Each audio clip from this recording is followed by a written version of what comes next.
All right, everybody, we are back again, but this time something completely different. It is 2.1, season 2.1 of the Coach's Compass, and this one, we're talking everything retirement, right? We're talking all lines of retirement, and that's going to be by me, myself, Coach Coop, and Coach Tara. She is going to help us with talking about the other side of life, right? Because like we said, when we started this Coach's Compass thing, it was me and Jay. We're trying to figure out what do we do outside of playing football. What is the next step for us outside of life and trying to find our own identity, because we are strength and conditioning coaches, but there is a lot more to it that we do. And then also just knowing how to navigate through. And I think it was super important because obviously we had Tara on earlier and we connected with everything going on because she's talked to a lot of athletes that are dealing with this side of things of what to do after football or what to do after your sport, whatever sport you play.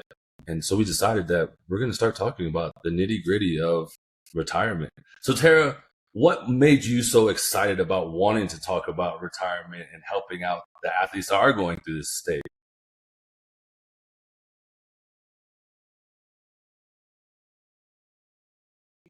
I started helping other athletes and really digging into this from I guess an athlete development pathway perspective. I'm used to helping build athletes from the ground up. It doesn't mean you're not an athlete anymore when you stop your sport. So life continues. So then what? So I started to get involved in the then what on a number of levels. Second chance sports like bobsleigh, skeleton, to helping athletes kind of come back and change their bodies and find purpose, and advocacy work. It runs the gamut. I'm still in it. So yeah, it's personal, it's professional, it's all the things.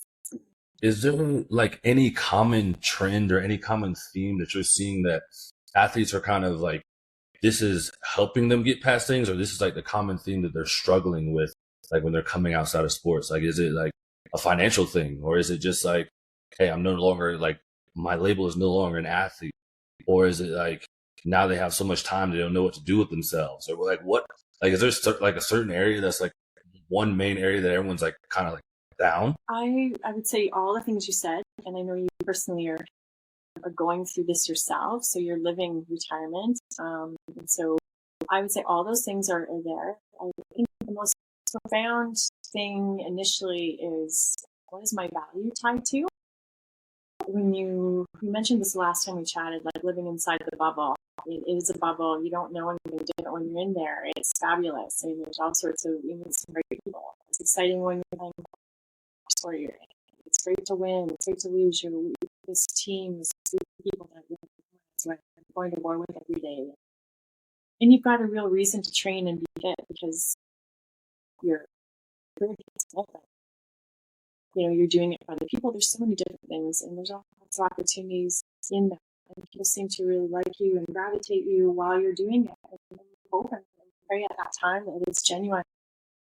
And then all of a sudden you're done with that sport, and maybe the people suddenly vanished. The folks that you thought were really there for you, or that were truly your friends, or truly the people that you counted on, suddenly they're not there. They're not that interested. They're on to the next shiny object. And I think that's really devastating. As much as you sort of feel you're aware of it in the time, that's a big one. So then, do I matter? And so oftentimes there's, let alone the large life change that somebody's undertaken just to stop playing. Like, okay, it's time. My body's quit. I quit, or I just had enough, or I reached my, what you feel is the ceiling of your potential at that time. There's the, oh my gosh, where did everybody go scenario that you're navigating. And I thought I mattered. And so I can't do this thing now, or I don't know that I can do this thing, or I decide not to do this thing, but does that mean now I lose all my friends? And so there's this real sort of identity crisis. And so in addition to sort of the physiological shock of I'm not training that way, there's this other stressor that's, I would say, really emotionally taxing and really challenging for people to wrap their heads around, is this change in your identity and value to others and maybe yourself. And so I think that leads people, or can lead people down a pretty dark, if not sort of, you don't have a good home base and you don't have that good support and folks around you to come off of what's, you used to train like this and I used to train like that. and the potential health consequences of all of that, but also just the emotional. That's what I see as sort of the biggest. And so I witnessed the really great stories, and that's super for me. No, I think for sure. I mean, even when you think about like a lot of these guys that are former contact sport athletes, how do they balance out, now that they're no longer a contact sport athlete and no longer have legal violence, right? There's still that pent up, energy or anger or whatnot. There's no place to let it out now. So like even ones that are in relationships, outside relationships, like how do you deal with that? Like where do you channel that energy to now? Like yeah, you can go throw around some weights, but there's nothing that can compare to, I mean, I know a lot of football players that are out there will understand this, like just running into somebody. Like everyone thinks we're crazy because we do it, but like it is the one way that you can legally just beat the shit out of somebody and like it's cool. Like everybody's fine with it. But then once it's gone, like there is no like, yeah, you can join boxing, you can do MMA, right? But like, and that's legal violence too, to an extent. But with football, I know also with hockey, with rugby, with like those are like sports that like it's hard when you let go because there's like you just want to one time like just run and tackle somebody like that, like especially as a defensive player. Like sometimes you just get that urge, like yo, if I just tackle this shit, if I just knock this person's the head off their shoulders, like then we'll be good. Yeah, no, I 100%. I think, and there's a lot of roots of that from a physiological perspective. I think I touched on the last time we talked about an area of interest or emerging sort of work I'm in is sort of helping people when they're not performing well and managing stress and navigating stress. And that is still, that's something that we can is sort of like physiologically, what does this look like? And from a body perspective, when you have this outlet for this aggression and then all of a sudden it's taken away. There are physiological reasons for the kind of change, for the behavior and the emotional pieces that come down that can have health implications. And I don't know if this is the time and place to talk about that. What you say is really, really profound. Is that so? I remember when my husband, retired, and I'm like, pardon me, and I was helping design the training for 11 of his 14 years. And it was a lot. And as a family, you sacrifice a lot to allow this person to play. It's exciting. It's amazing. I love sport. It was obviously what I did for my whole career. So I got it. I'm sure I was voraciously at every game, analyzing movement and, oh, your hip's tight and this is happening. Why aren't you gaining weight? And always figuring out that side of it. Like I was immersed fully, and I loved it. I know lots of other significant others didn't. They're like, this is ridiculous. I'm sitting in the stands. It's horrible weather. Like from night and day watching football. I can't wait for my husband to retire so he can help me in the yard. We can go on vacations and we can do all those things. So there's an expectation that, when someone retires, that they can just go and do normal things. The person who's just retired doesn't feel that. They don't even know what that is. Over like to have a normal family. And so you're talking about letting to hit somebody. How do you suddenly go from, you're hitting people for a living and then you're planting petunias in the garden and mowing the lawn all the time? It's a really different.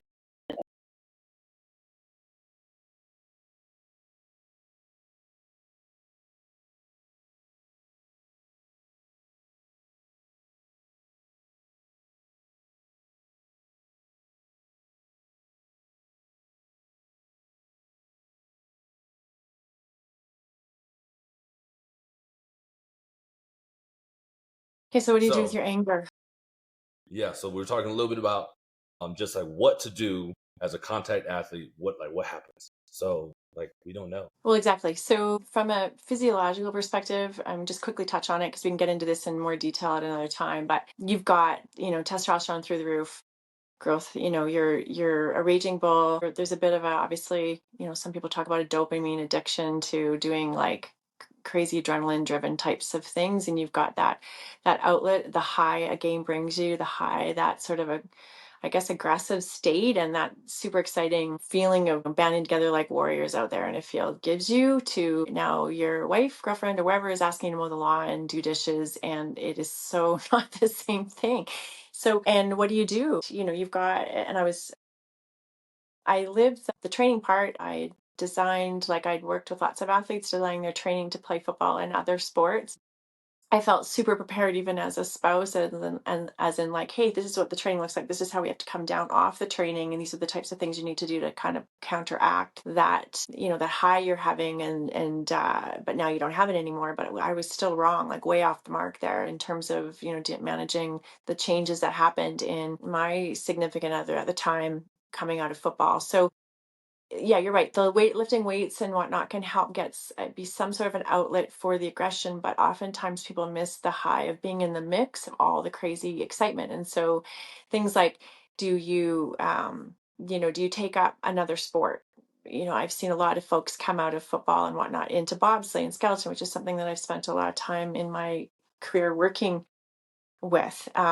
Second chance sport where they have to lift that hard, they run that fast, they have to hit stuff, they hit a sled, they don't hit each other, but there's an aspect of that does address that aggressive nature and the need to have that outlet. Otherwise they may not use that aggression appropriately, which happens, right? Like all of a sudden you're asked to plant petunias and not hit a guy when your wife's got you mowing lawn or doing gardening and all that kind of stuff like that. And we laugh about it, but it's actually true because I've watched, a lot of Yeah. marriages end poorly. I think I gave that stat last time we talked about the 83% of marriages end in divorce after retirement from pro sport because, yeah, there's the identity crisis, but, we didn't talk about the fact that there may not be a healthy outlet for all of the aggression or what is feeding that incredible high that comes out of sport performance. Like where do you get that next? And so people are spinning their tires and hopefully they're not going and driving over someone with their car or something like that because they're so frustrated or angry or coming off this really physiological kind of tsunami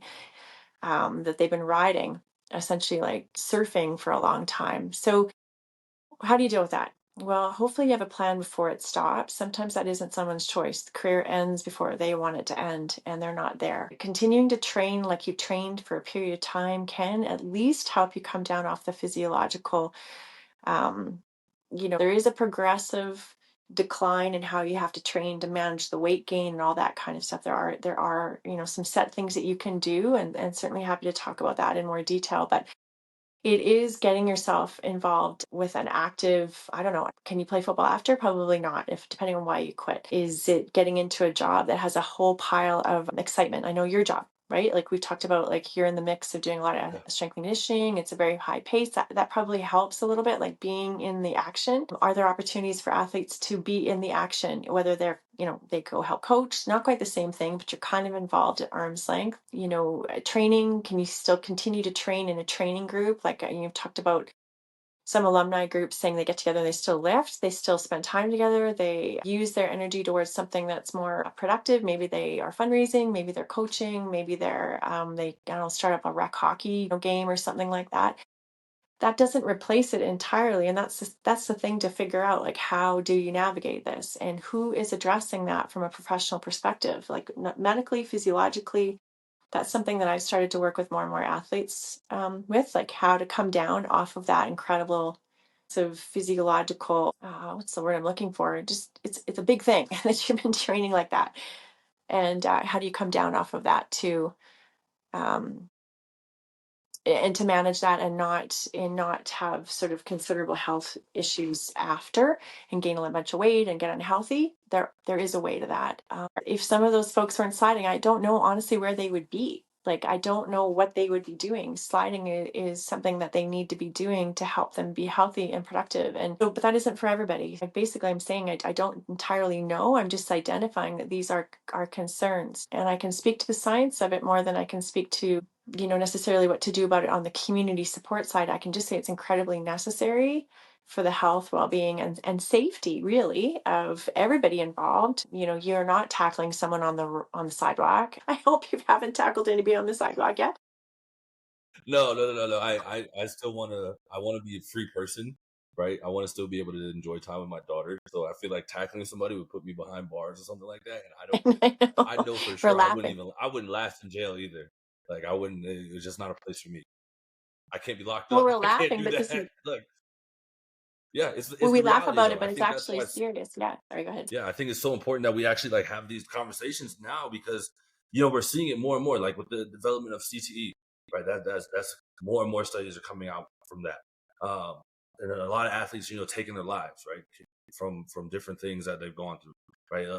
Athletes going through domestic violence, not even just on the football side of things, but on all athletes. There's so many different avenues that we have to, I feel like, talk about, because somebody's got to be out there to give athletes a space to talk and a space to learn about other ways to go about life outside of their sport. Because I know we touched on it a little bit, like you saying, like having a plan for when your sport is over. We're never taught that. Like, we're only taught to like focus on plan A. Like, yeah, a little bit nowadays, since there's NIL deals, right? You have like plan B, like how to set up with the money and stuff, but that still doesn't come unless you do really well at your sport. So like a lot of our identity is wrapped up on being really, really good at what we do. But then why would we think about life outside of it? Because like, to us, there is no real end game to it, right? You think that you'll be good because you got money afterwards and everything will be fine. You've got a good family, like everyone's living good. But there is the part that comes down to like, some things do happen while you're playing. Like, sometimes you are in relationships and you have a kid, and then once you guys are done, like, you guys break up and then things get tough, right? Trying to figure out like, how do I navigate through that? Or like, there's so many different avenues, I feel like, that us as former athletes and people that dealt with athletes are trying to understand.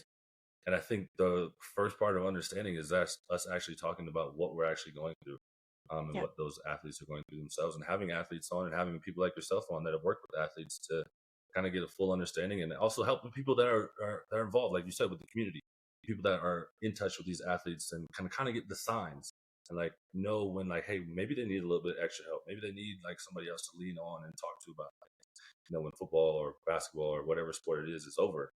So I think that's why it's super cool that we're doing this, and I'm really, really excited, because I know for myself it ends up just being a therapy session for myself. So that's the really good thing, Yeah. and just learning a lot more. Just because I think that there's always a place that it makes it a little bit easier for other athletes to come out and speak out about what they're going through. Through seeing another athlete like themselves being vulnerable and open about what they're going through. So hopefully, some of my stuff that I'm going through, like all the athletes that are out there listening, and all the other people that are out there listening, can take from this and learn and find help for others, and then come out and speak for yourself too. I know I've never been one to kind of put myself in vulnerable places to talk about anything that I've gone through, but I think this, with the Coach's Compass, with being able to talk to coaches on the strength and conditioning side, has helped a lot. And now doing this is going to be another change in life.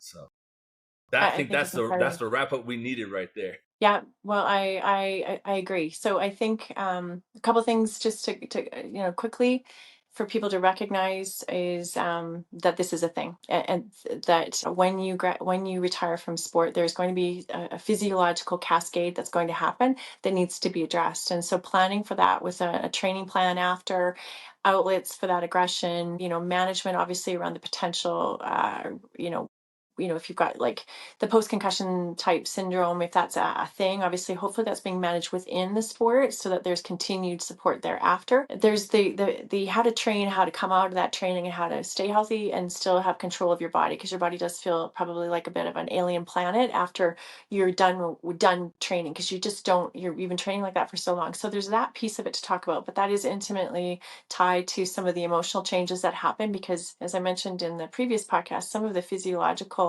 changes and hormonally drive the behavior.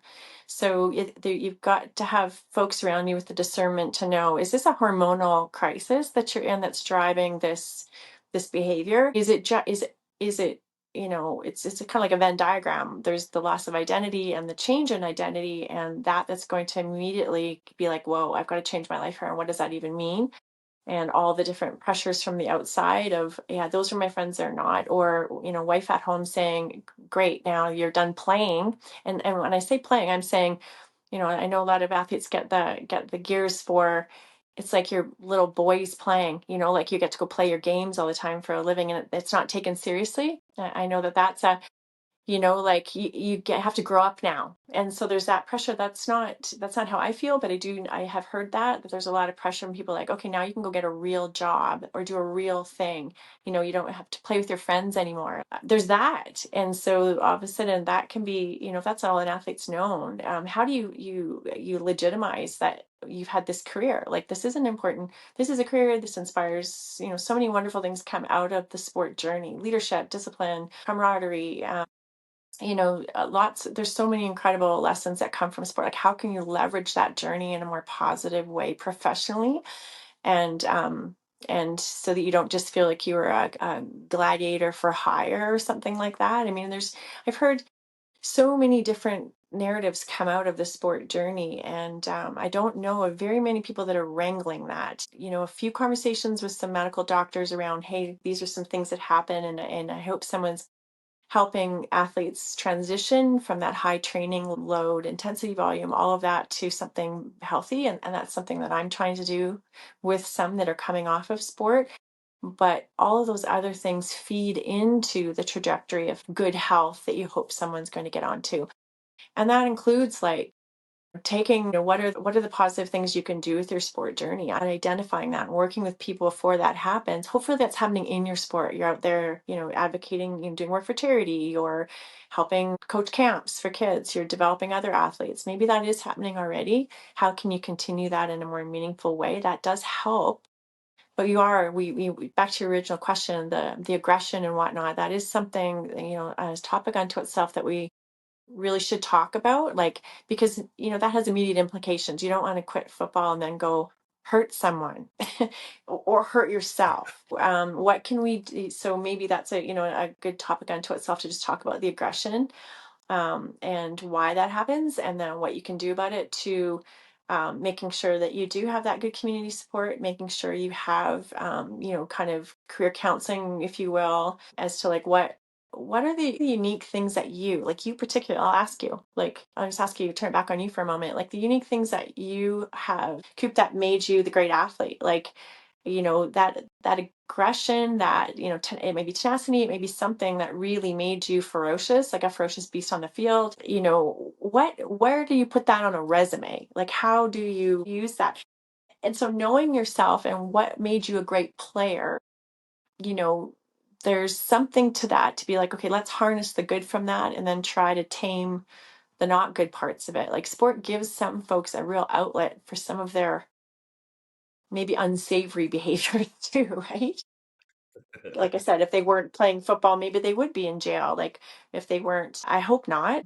But there's a lot of folks Right. that come to play sport that already have some pretty difficult, challenging pasts, and may not have a positive outlet to deal with that. And sport and the aggressiveness that is needed to be a good athlete sometimes, is a good place or an outlet for people to release, as you described, some of the challenges they've had. I'm not sure how to put that in a positive way, but I'll turn it back to you. I think we touched on it all. I think that's a good place to let everybody know that, hey, we're going to talk everything retirement, right? In 2.1 of the Coach's Compass is going to be bringing on guests that are retired, bringing on guests that are working with retired athletes, and me myself talking about what retirement has been like for myself. And like you said, how do I put that on a resume? How do I use what I've used with my aggression to help me with my everyday life and in my job, and just relationships I have with everybody, and even with my daughter? How is that helping me to raise her? Uh, I think it's going to be super important and super fun to just hear, what I've done good and what I've done wrong, and just learn from it all. And that's why I think I'm most excited about it. Is just like, hey, I'm gonna put it out there, like what all I've been through, and see how we can help others. And then we're going to reach out to some cool guests and get them on, and then we're going to roll from there. Amazing. Sounds good. And I love what you just said about your daughter. We raised a son who's now 21, and growing up in that bubble, and trying to what are the lessons, like, I'm always thinking what he sees from our lives, like what does he get out of or internalize from watching how his dad grew up and played, and what his dad's doing now for work, how the weird things that I've certainly done to help athletes, like in the places I found myself, in gyms with giant bodies, like squatting 600 plus pounds, like why am I doing that? And what in the world is wrong with mom? Like, why does she do this? And what, what does he expect for himself in his sport journey? Like, I'm always reverse engineering it in my brain to be like, okay, like, so what are the positives? What are the things that sport teach? And, how do you go on and take your experiences and impart that to the next generation and be, um, a good dad, a good, like, husband, wife, whatever it is. I see that now because I'm seeing things through his eyes, and as to how he's processed what's gone on with our lives and our family. And as I mentioned, we didn't end up staying married. And I've learned a lot from that journey, more probably from that journey than I did within. So I feel like helping families is a thing that could come out of this. This topic could like solve a lot of ills of the world. I told you, there's a lot of places that we're gonna go with this whole thing. Yeah. Yeah, I'm Thanks for super excited involving about me. it, especially, of course. And no, thank you for bringing this up to me, because again, it was something that I was interested in, and we obviously clicked on it on the first interview. And here we are. Now we're just gonna roll with it. But thank you to everybody that listened in. Remember, hit that like, subscribe, comment button, turn on the alerts. Don't know what days we're going to use for this one, because obviously the Coaches Compass, the other episodes drop on Tuesdays and Fridays. So maybe we'll drop on Wednesday or Thursday, maybe even a Monday. We'll see. We'll figure it out. But until then, look forward to more and more talks about the retirement. Me too. Okay.